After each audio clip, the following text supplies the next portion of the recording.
بسم اللہ الرحمن الرحیم. السلام علیکم ورحمۃ اللہ. پاکستانیوں، آج ہم بات کرتے ہیں عدالتی نظام پر جو پاکستان کے اندر ہے اور جو باہر دنیا میں ہے اور جو انٹرنیشنل کورٹس ہیں.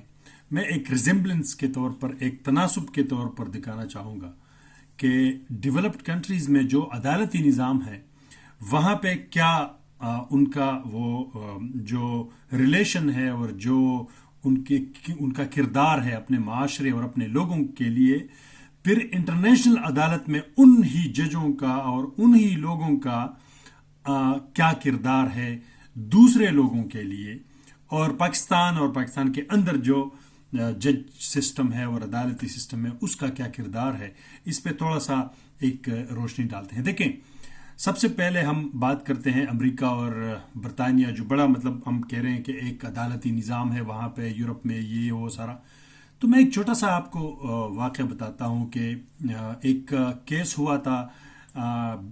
کلنٹن، جو بل کلنٹن تھا، جو کیا کہتے ہیں امریکہ کا وزیر اعظم تھا، اور اس کا وہ ایک گھر میں ایک خاتون تھی جو کام کرتی تھی، مونیکا اس کا نام تھا. تو اس مونیکا کے ساتھ اس کا کوئی معاملہ ہوا تھا کچھ اس طرح کا، اور اسی عورت نے پھر کیس کیا تھا اور پریزیڈنٹ کو اور اس کو بلا کے تو عدالتوں میں وہ نظام چلا، اور اس پہ باقاعدہ طور پر اس کو جو ہے نا وہ پورا ایک جو ہے نا اس کو کٹہرے میں لایا گیا، اور سارا ایک عام نوکر، جو جس کو ہم عام زبان میں، لیکن ایک انسان ہے. اور ہم یہ کہہ رہے ہیں کہ پاکستان کے امریکہ کے اندر عدالتی نظام جو ہے اور اپنے عوام کے لیے ایک بہترین طریقے سے وہ چلاتا ہے، اور انصاف کا جو نظام ہے وہ انتہائی اعلیٰ درجے پر ہے. سیم اسی طرح آپ دیکھیں جو لندن کے اندر ہے، برطانیہ کے اندر. تو یقین مانے ایک دفعہ اس طرح ہوا تھا، میں اس طرح ایک چھوٹا سا واقعہ آپ کو سناتا ہوں کہ جو کیا کہتے ہیں گولڈن براؤن ایک وزیر اعظم تھا، ایک ہی ٹرم رہا تھا. دوسرے ٹرم میں وہ بالکل جیتنے والا تھا، اس کو کوئی اس کا مخالفت میں نہیں تھا، بہت ہی وہ ایک مضبوط کینڈیڈیٹ تھا اس ٹائم پہ. تو اس نے ایک چھوٹی سی غلطی کی تھی. وہ چھوٹی غلطی کیا تھی؟ اور غلطی کیا، ایک گاؤں میں گیا ہے تو ایک بوڑھی عورت، وہ جب باتیں کر رہا تھا الیکشن کمپین کے دوران، تو وہ بوڑھی عورت اس کو گلے لگتی ہے. وہ اس معاشرے میں ایک نارمل سی چیزیں، وہ اس کو گلے لگتی ہے، تو بڑا اس کا وہ سارا کر کے نا، تو وہ بوڑھی عورت ہے بیچاری، تو وہ تھوڑا سا زیادہ اس کو گلے لگی.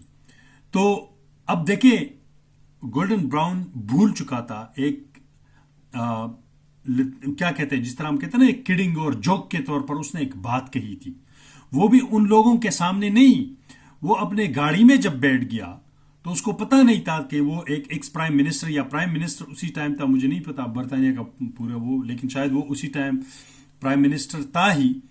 تو اس میں ایک نیشنل ریڈیو کا ایک مائک لگا تھا اس کے گاڑی کے اندر. یہ ان کا ایک قانون ہوگا، ایک کوئی چیز ہوگا، پتہ نہیں جو بھی ہے، یا پھر ویسے بھی اس ٹائم لگا تھا، مجھے اس کا پورا ڈیٹیل نہیں پتا. صرف آپ کو اس واقعے کے بارے میں بتاتا ہوں. اس نے ایک لفظ کہا تھا کہ سورن نے تو مجھے بہت تنگ کیا، اتنا ساتھ لے کر جان ہی نہیں چھوڑ رہی تھی. صرف یہ جملہ تھا ایک، کہ وہ جان ہی نہیں چھوٹ رہی تھی مجھے، اتنا دیر تک اس نے اپنے اس میں گلے لگائے رکھا تھا، میں تو تنگ آ گیا تھا. کہ وہ وہاں پہ جو منافقت اس نے کی، صرف ایک چھوٹی سی منافقت، اس کو گلے لگا، سب ٹھیک ہے، لیکن اس نے تھوڑا زیادہ رکھا، اس کو وہ برا لگا. اس نے اس کے بارے میں بات کی، اور اس ریڈیو کا جو مائک تھا اس میں وہ آواز چلی گئی، اور لاکھوں لوگوں نے برطانیہ میں یہ سن لیا، اور اس کے اوپر اسی وقت ڈیبیٹس ہوئے. 2-3 دن بعد الیکشن ہوا اور گولڈن براؤن ہار گیا. یہ ایسے لوگوں کے میں نے انٹرویوز سنے تھے اس ٹائم، جو گولڈن براؤن کے ڈائی ہارٹ وہ تھے، سپورٹر تھے لندن کے اندر اور پورا یہ برطانیہ کے اندر. لیکن انہوں نے کہا کہ ہمیں گولڈن براؤن کے اس منافق چہرے کا پتہ چلا تو ہم نے مناسب نہیں سمجھا کہ اس بندے کو ووٹ دیا جائے. یہ انصاف کا ایک نظام دے کے کس طرح لوگ کرتے ہیں اس میں، اور منافقت کے اوپر اس کو کیا پورا ایک لوگوں نے ریجیکٹ کر دیا. آپ بھول جائیں جو پاکستان میں ہوتا ہے، جو بولتے ہیں پھر کہتے ہیں، ہنستے ہیں کہ شہباز شریف تو جذبات میں آتا ہے، وہ باتیں کرتا رہتا ہے، اس کا بڑا بھائی نواز شریف کہتا ہے. یہ ایک نظام ہے. آپ دیکھیں، اب آپ آتے ہیں انٹرنیشنل کورٹس میں. دیکھیں، آج میں دیکھ رہا تھا کہ وہی جج، وہی نظام، وہی قانون، ادھر ہی کے جج سارے یورپ اور پورا امریکہ سارے چپ کے ساتھ بیٹھے ہوئے ہیں. 3 مہینے ہو گئے ہیں، وہ غزہ کے اوپر سیز فائر کا لفظ نہیں آفیشلی لکھ سکتے کہ you have to cease fire.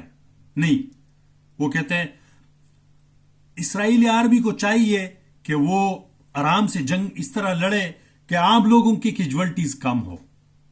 یار یہ نان سینس دیکھو، ان کا انصاف کس وہ باغ چلا گیا ہے انصاف مولی لینے. یہ ان کا منافقت کا چہرہ دیکھو کہ جب اپنوں کے لیے ہوتا ہے تو پھر ایک لفظ پہ سب کچھ وہ انصاف سارا اٹھ جاتا ہے، لیکن جب اگلوں کے لیے ہوتا ہے تو ان کا انصاف ختم ہو جاتا ہے. یہ دیکھو انٹرنیشنل کورٹ ہے بھائی. سیم وہی سچویشن آج میں بتا رہا ہوں آپ کو پاکستان کے اندر. بدقسمتی سے اگر پاکستان میں کم سے کم اپنے عوام کے ساتھ ایسا سلوک ہوتا جس طرح مغرب کے ممالک اپنے عوام کے ساتھ سلوک کرتا ہے، کم سے کم اسی وجہ سے ان کے ممالک تو آباد ہے، کم سے کم ان کے ممالک تو معاشی طور پر مضبوط ہے، کم سے کم وہ اسی وجہ سے آج دنیا کو ڈکٹیٹ کر رہے ہیں. اور آج پوری دنیا جا کے سارا عرب ورلڈ مسلمان سارا جا کے امریکہ، جرمنی، برطانیہ، فرانس کے پاؤں میں پڑے ہوئے ہیں. کچھ ہی کروڑ لوگ ہیں، میرے خیال میں کراچی کی آبادی ان سب سے زیادہ ہوگی، اور وہ جا کے ادھر پڑے ہیں کہ خدا کے لیے سیز فائر کرے، خدا کے لیے اسرائیل کو کہے کہ سیز فائر کرے، خدا کے لیے کرے. یہ کتنا شرم کا مقام ہے. اور وجہ کیا ہے کہ ان ممالک میں، سو کارڈ مسلمان ممالک میں انصاف کا نظام نہیں ہے، اپنے لوگوں کے لیے انصاف کا نظام نہیں ہے. اور اس کا زندہ ثبوت پاکستان کے اندر میں آپ کو بتاتا ہوں. پاکستان ایک سپر پاور بن سکتا ہے، اس کے پاس ایٹمی طاقت ہے، قوت ہے، افرادی قوت ہے، آرمی بھی ہے، سب کچھ ہے، لیکن انصاف نہیں ہے، جس کی وجہ سے ہم کچکول لے کے پھر رہے. اور آج ہم بات تک نہیں کر سکتے کہ باہر دنیا میں مسلمانوں کے ساتھ یا کسی بھی مظلوم کے ساتھ کچھ ہوئے تو آپ آواز نہیں اٹھا سکتے ہو، کیونکہ آپ کا اپنا اقتصادی نظام، آپ ایک کمزور اور آپ ایک فقیر ہو. اس لیے آپ کی آواز کا نہ تو کوئی قیمت ہے اور نہ آپ آواز لگا سکتے ہو. تو آج میں نے دیکھا وہ ریحانہ ڈار کا چھوٹا سا ایک واقعہ بتاتا ہوں اور ختم کرتے ہیں. ریحانہ ڈار چلی گئی ہے عدالت، سارے فارم 45 رکھے ہیں، قانون کے مطابق وہ جیت چکی ہے، اور اس کے اوپر قرآن رکھ کے قرآن قسم اٹھا کے کہتی ہے کہ جج صاحب میں جیت چکی ہوں، یہ سب کچھ پڑا ہوا ہے اور آپ دیکھ لیں. وہ خواجہ آصف آیا ہی نہیں اور کیس ادھر ادھر ہو گیا، بس ختم، کوئی فیصلہ نہیں. یہ وہ ملک ہے جو اسلام کے نام پہ، پاکستان کا مطلب کیا؟ لا الہ الا اللہ. وہاں آج ایک عورت آپ کے عوام کے حق کے لیے ایک ماں اٹھی ہے، جو قوم نے اس کو ووٹ دیا ہے، وہ قرآن کے اوپر ہاتھ رکھ کے کہتی ہے اور سارے ثبوتوں آپ کے انگریز نظام اور آئین کے مطابق جیتی ہوئی، وہ آپ کے اعلی عدلیہ اور اعلی جج کے سامنے کڑی ہو کے کہتی ہے کہ قسم باللہ میں قسم کھاتی ہوں کہ میں جیت چکی ہوں، جج صاحب فیصلہ سنا دے اور خواجہ کو بلائیں. جج صاحب خاموش ہے. بس جب نظام خاموش ہوتا ہے وہ معاشرے کبھی بھی ترقی نہیں کر سکتے، یہ یاد رکھیں. اور اسی لیے فرماتے ہیں کہ کفر کا نظام تو چل سکتا ہے، وہ پوری دنیا میں ہم دیکھ رہے ہیں، کفار کے ممالک ہیں، نظام چل رہے ہیں، اقتصادی طور پر ہر طرف سے کامیاب ہیں، لیکن ظلم کا نظام نہیں چل سکتا. اور اس کا ہمارے سامنے سب کچھ ہے. پاکستان کا دیکھیں، آگے پیچھے دوسرے عرب کنٹریز میں یہ حالت ہے. وآخر دعوانا الحمدللہ رب العالمین.